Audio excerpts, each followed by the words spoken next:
Сәлеметсіздер ме әріптестер, менің каналым ұнап жатса тіркеліп, қоңыраушаны басуды ұмытпаңыздар.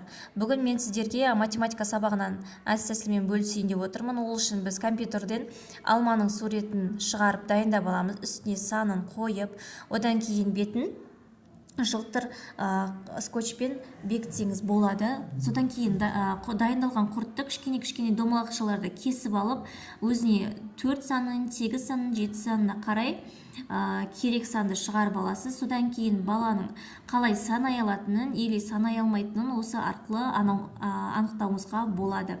Және алманың екі шетін кесіп, тапқан бала алмағының бойынан құртты өткізеді, яғни таптым деген. Бұл әр балалардың қызығушылығын арттырады, сабаққа деген ынтасы артады.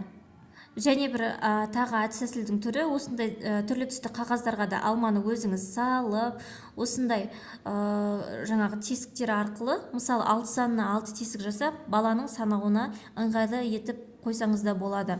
Бұл да балаларға тиімді тәсілдердің бірі. Санап үйренеді, есінде сақтайды, бала көзбен көріп, қолмен ұстаған кезде ғана солай есінде қалады. Бұл әдіс те тиімді әдістердің бірі. Қай әдіс өзіңізге ыңғайлы, оңай, сол әдіспен жұмыс жасасаңыз болады. Және де тағы бір әдіспен бөлісейін. Бұл жерде мороженыйдың таяқшаларын алып, әр алманың жанына қойып, бала сол арқылы санайды, яғни 1, 2, 3, 4 әр аралықты бір алмадан бөліп тұрады.